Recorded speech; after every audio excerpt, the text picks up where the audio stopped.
I'm John Hammond. Before we get started, I'm going to bring up our host for tonight. You've seen him on Comedy Central. You've seen him on The Nick Kroll Show. Jeffrey Gurian, everyone. Woo! We're going for John, everybody. Come on, let him hear it. The producer and director of this world premiere.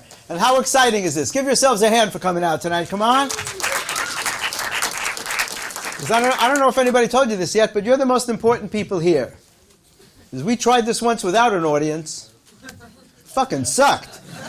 The worst. The worst. I personally, I'm so excited that I wish I could have been here tonight, but unfortunately I'm out of town. No, is that too weird? Is that too weird for you guys? I don't know. I did that once. I said to an audience, unfortunately, I said, I wish I could have been here, but unfortunately I passed away this morning. And the guy in the front row was trying to figure out what I meant. It's like, what is he, a ghost? It was unbelievable. But listen, how great is it to be here in person and not on Zoom, right? Unbelievable, right? About a hand, that deserves a hand. On Zoom. A lot of comics try doing comedy on Zoom. Let me tell you how horrible that was. Doing comedy on Zoom is like standing on a highway and yelling out jokes to passing cars. It's like, hey, have you heard this one? Zoom. Yeah, I think that's where they got the name Zoom from. It's unbelievable. And I think I want to start out by thanking each and every one of you for putting your cell phones down long enough to come out to a show. Right? We are so obsessed with our phones these days. It's crazy. We're on our phones 24/7. And cell phones are great, but they ruined one thing. They definitely ruined one thing. If you remember landline phones, remember how satisfying it used to be? You have an argument with somebody on the phone. You'd be like, fuck you, and you slam down the phone. Yeah, not anymore. Not anymore. Now it's just like, fuck you! Boop! Yeah, you slam down your phone now, and now a lady you're in the Apple store spending $100 for a new screen. So you can't do it. You can't do it. It's not possible to do it. Not possible to do it. So I hope everybody out there is safe and well. I hope this is not the COVID section. Nobody's sitting there. I don't know. It's making me nervous. I don't know. I had COVID. I actually went out. I had the virus. I got it back in March of 2020 when it first came out. As you can tell, I'm a trendsetter. I went right out and got it. I don't want to wait. I had COVID double pneumonia. Seriously, I had COVID double pneumonia. Single pneumonia obviously was not good enough for me. I had double pneumonia, and I wound up in the hospital, of course. And the first 2 days, I was in isolation. Sir, please don't tape the whole act, if you don't mind. Thank you. So the first 2 days, I was in isolation. The first 2 days, they put me in isolation. On the third day, they put me in a room with 3 other very sick men, all with the virus. And I was hoping they were kidding me when they told me that the man in the bed next to me was from Wuhan, China. I'm like, that can't even fucking happen. But it happened to me. I'm laying there next to fucking patient 0. And this poor old guy is coughing and choking into the air with no mask on. And when I expressed my concern to the nurse, she told me not to worry, and she pointed to a thin curtain that was hanging between us. And I thought to myself, how foolish of me to have been concerned. Everyone knows if you want to protect yourself from a deadly virus, you hang a thin curtain around you. I'm like, too bad Dr. Fauci didn't know about that. The thin curtain business would have totally blown up. So after 4 days, when they decided to send me home, I didn't argue. I was so glad to get out of there. But what they don't tell you is there's a lot of post-op complications with this shit. A lot of post-op complications. There's a lot of swelling.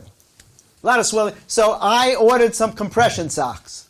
And the compression socks come in a small plastic bag. And the small plastic bag has writing on it. And what the writing says is, beware of suffocation. Keep this bag away from babies and children. This bag is not a toy. And that's the line that really stuck out to me. This bag is not a toy. Because I thought to myself, are there really parents out there that need that clarification? How sad would that be? How fucking bad of a parent would you have to be to even consider giving your child a small plastic bag and trying to pass it off as a toy. It's like, let's see, Christmas is coming. We need to get Johnny a present. How about this small plastic bag? It even has writing on it. I hate to be that child. I hate to see that child's face when he opens his present, especially if he's old enough to read. And it clearly says this bag is not a toy. Horrible, absolutely horrible. So you could probably tell just by looking at me, I fit in wherever I go. It's amazing. I just kind of blend into every crowd. Now, actually, do you guys know who Josh Groban is? You know, the famous singer, right? Everybody knows Josh Groban, right? So I have this friend, he looks a lot like Josh Groban, and he hates it because wherever he goes, people stop him and tell him that he looks like Josh Groban. Because for some reason, people think they have the right to stop you and tell you who they think you look like. So he calls me the other night complaining that wherever he goes, people tell him he looks like Josh Groban. And I'm like, what the fuck are you complaining about? At least you get somebody normal. I get if Phil Spector fucked Elton John.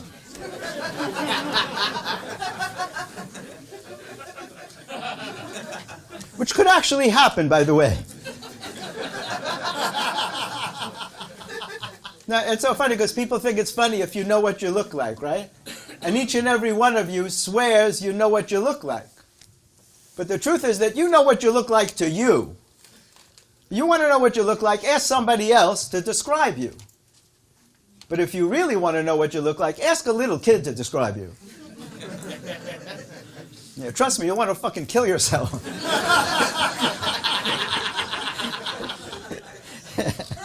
I asked this little kid to describe me. He looked at me for a minute. He's like, if Phil Spector fucked Elton John. I was shocked. I was absolutely shocked. I'm like, you're a little kid. How do you even know Phil Spector and Elton John? He's like, Google, bitch. Then he took it one step further. He said, you look like you wandered away from a rock concert in 1968 during a particularly intense acid trip.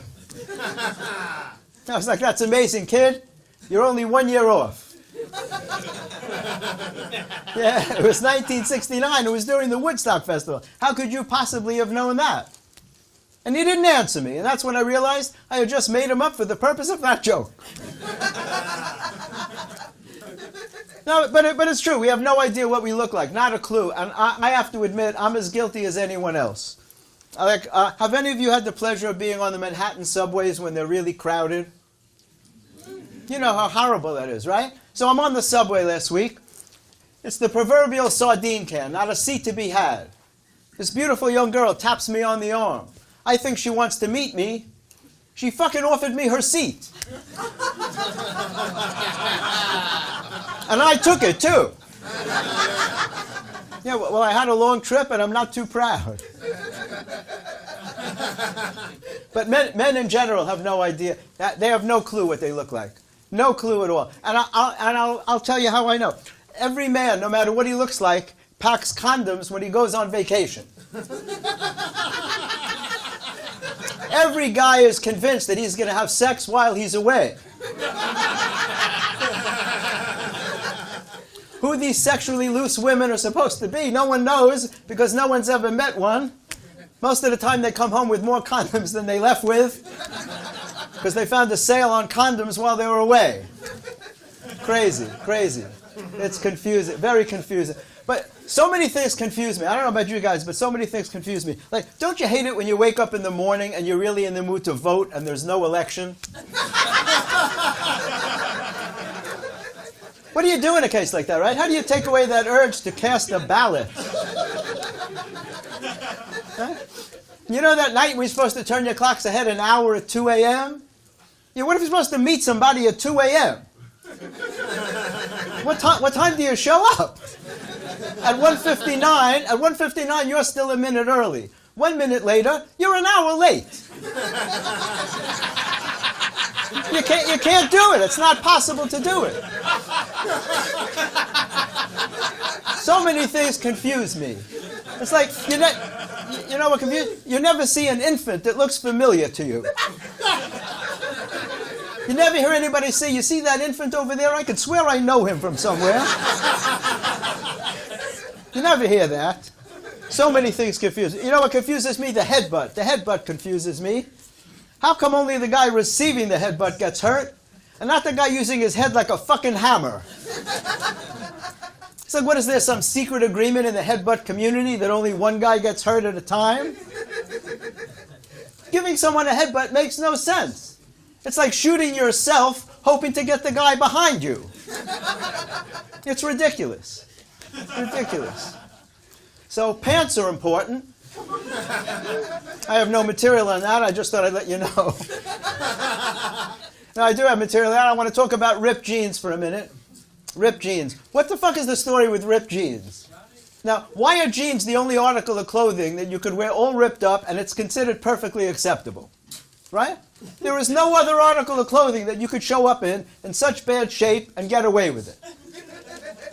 You can't show up in a torn shirt, a ripped dress, a suit with holes in the knees, but jeans could be ripped to shreds and people love them. Right? The truth is that ripped jeans are basically torn pants.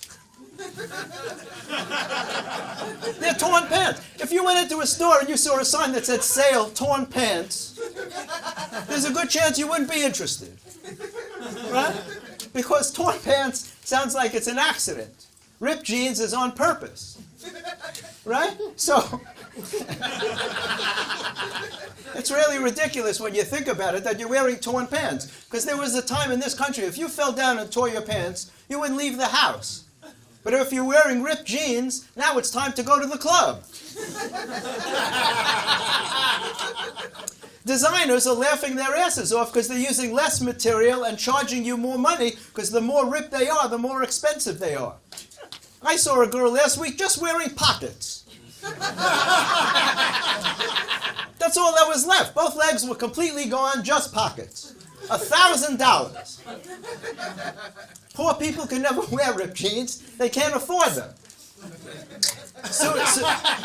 Soon it'll be like that old-time children's story, The Emperor's New Clothes. You'll be completely naked and people will be like, hey, great jeans. So let me leave you on this. As I look out around the audience, I see a very diverse crowd. And I don't care where you're from, I don't care what your background is, but all people, we share similar traits in common. And as people, we tend to exaggerate. Now think about it. How many times have you gotten that call from a friend who tells you he was almost killed, but he wasn't even hurt? Almost killed, right? Has the balls to say he was almost killed, doesn't have a scratch on him. And they all have some weird story, and it all ends the same way. And one more inch, and I would have been killed. And I'm like, what the fuck are you exaggerating for? If you're going to tell people you're almost killed, at least have the decency to be severely injured. Or else it diminishes the severity of the story, right? It's like saying, I almost had sex with this chick last night. Really? How far'd you get? Well, I called her and she wasn't home. But if she had been home, I would have totally nailed her. Which is a very romantic expression, used mostly around Valentine's Day. I would have nailed her. And it had to be created by a guy, and I'll tell you how I know that. It had to be created by a guy, because only a guy would be fucked up enough to compare the act of having sex with a woman to hammering a nail into a piece of wood. Right? You will never hear two women use that expression. You'll never hear one girl say to another, how was your date last night? Great. Did he nail you? You'll never hear that. And if you do hear that, change who you're hanging out with, because it's a bad crowd. Not like you guys. You've been a great crowd. Thank you so much for Jeffrey Gurian. Thank you so much. And I'm looking forward to us all enjoying tonight's special with Kareem and Johnny. How about a hand for these guys?